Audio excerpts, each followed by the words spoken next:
The thing about living in a beach town during the off-season is that it feels deserted. The tourists are long gone, the storefronts are mostly boarded up, and the boardwalk, the heart of the town, in the summer is nothing but an empty skeleton of itself.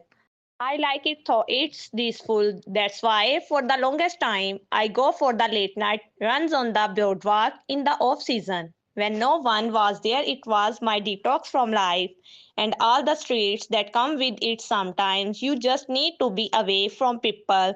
There was something about the sound of the waves and the rhythmic slap of my sneaker against the wooden planks that calmed me. It made me feel like I had the whole world to myself. Tonight was no different.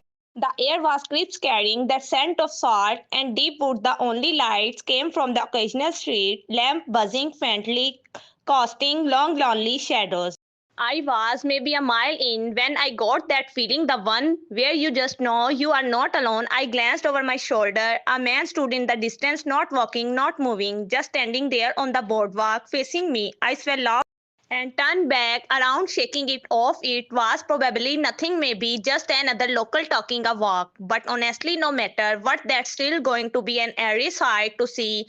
I kept running, but a few minutes later, the feeling of being followed or watched came back even stronger. My heart thudded more intensely, not from exertion, but something else.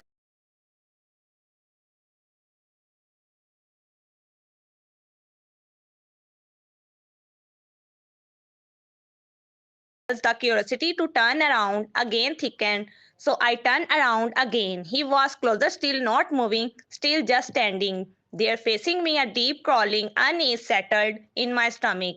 I picked up the pace, now taking out my one headphone that I had in my feet, found it against the wood, breath coming quicker, but every few moments I heard footsteps behind me in sync with mine. I turned again. He was parked right by the beach entrance. I just had to make it there. I ran harder than I ever had before. My lungs burned, my legs screamed, but I refused to stop. Every few seconds, I turned my head just enough to check, and every single time he was a little closer, still standing and still watching. I did not understand how he was able to stop. So suddenly, every time I turned around, I was not even looking where I was going anymore, just focused on getting away. The boardwalk exit finally came into view and I nearly sobbed in relief when I saw my car. I fumbled for my keys, hand shaking so badly I could barely press the unlock button. Finally, the lights flashed, and I yanked the door open, throwing myself inside and slamming it shut.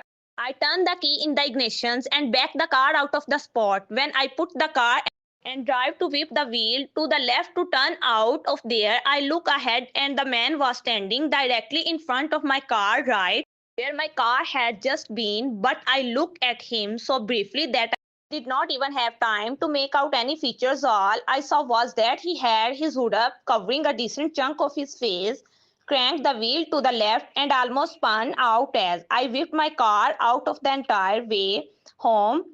I did not care if I ran a red light, if I swerved, or if I nearly spun out. I just drove. I did not look back. When I got home, I looked every door, every window, every possible entrance. I did not sleep that night, and I have had a couple of nightmares referencing that experience, both in which that man appeared in some form, watching me or chasing me, my mind creating its own versions of what we looked like. I guess since I really did not see his face, they were not pretty images. I have not done a winter run on the boardwalk since.